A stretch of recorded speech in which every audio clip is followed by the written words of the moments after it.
Ever gotten one of those scary notices about the Corporate Transparency Act? Or maybe you're wondering if your HOA or condominium can still say no to solar panels after Michigan's new energy law.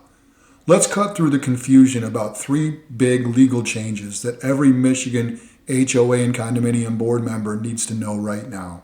These days, about 30% of Americans live in HOA and condominium communities, and that number keeps growing. No wonder lawmakers are paying more attention to them than ever before, even though most dedicated board members can be caught off guard with these changes. What we're seeing in Michigan is part of a bigger shift in how we think about community governance. We're moving away from just focusing on property values toward finding a balance between community standards, individual homeowners' rights, and sustainability.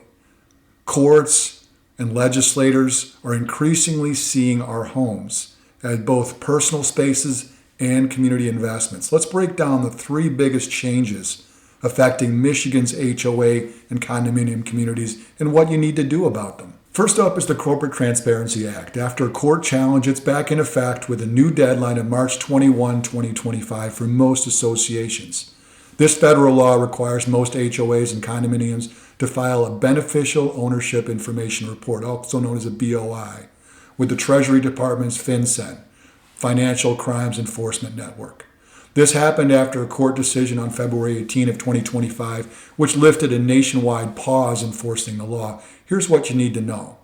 Your association needs to report anyone who owns or controls it. Most legal experts recommend having your attorney handle this filing, not your accountant, not your board, not your management company. It's primarily a legal requirement about corporate structure, and your attorney can better identify who counts as a beneficial owner under the law. If you don't comply, you could face civil and criminal penalties. FinCEN might change the deadlines again, so stay tuned. Keep your eye on the internet. Watch out for scam emails and letters with headings like important compliance notice asking you to click links or scan QR codes. Remember, FinCEN never sends unsolicited requests. If you get suspicious messages, don't click anything.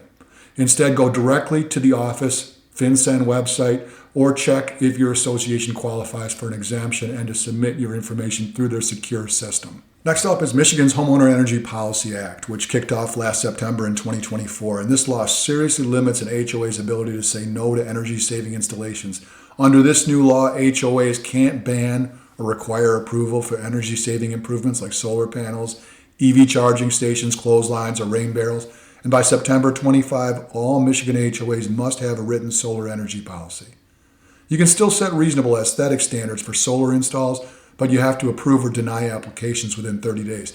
Homeowners can now take legal action against HOAs or condos that get in the way of these installs. Here's something surprising. These energy-friendly rules might actually boost property values, not hurt them. Communities with solar panels and other green features tend to sell for higher prices as more buyers prioritize energy efficiency and environmental features. Smart boards are already using these changes as selling points rather than seeing them as restrictions. Remember, it's not just about getting new residents. Communities maintain their market values by keeping their best residents, and their best residents are the ones who care about the community the most, pay their bills on time, hard stop. So once you compromise your standards or you make your community unlivable by your rules, draconian decisions, then those best, I'm using that in air quotes, those best residents that do those things, care about the community, pay their bills on time, good neighbors, etc., those people tend to leave and they can't be replaced easily. So rules and rule enforcement are important, and making sure that your rules are set up so that your residents have the flexibility, can comply with the laws, and that there is the ability to somewhat customize their space within a reasonable bounds. That's a balance you have to strike as a board. Now, if your governing documents have rules within against these energy saving improvements that I just highlighted, those rules are now unenforceable. So you should review and update your CC&Rs if you haven't done so already as quickly as possible. Finally, Michigan has strengthened the financial accountability for condo and HOAs through amendments to the Condominium Act of 1978. For associations with annual budgets over 20 grand or 20 or more units, you now need to get professional reserve study if you haven't already. That's going to hit a lot of communities square in the face because most of them refuse to do that. At least they get them and then they put them on ice, don't look at them, and then they get dusty because you don't update them for over a long period of time. So That's very important. It's a good rule. I'm glad that they're doing it. It's important for you to, as a board member, to do that anyway for your community, but this is just an additional prompt to do that. So update your reserve study every 5 years. That's a good rule of thumb. You can create separate reserve funding plan based on what the study recommends. Send owners an annual notice about the reserve fund balance. Keep enough money set aside for major repairs and replacements. These are all basic blocking and tackling of how to run a community. And this tackles a problem we see all the time, inadequate reserves leading to a surprise additional or special assessment that nobody wants.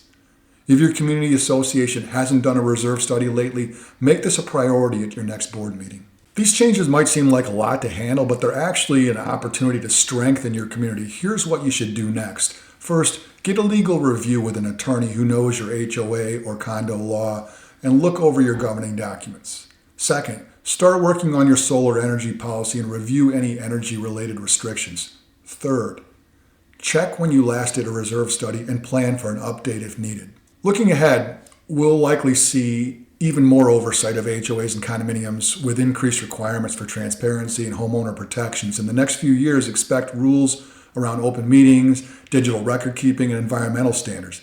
The communities that will thrive are those that lean into these changes instead of fighting them. So stay on top of these legal changes. It's not just about checking boxes.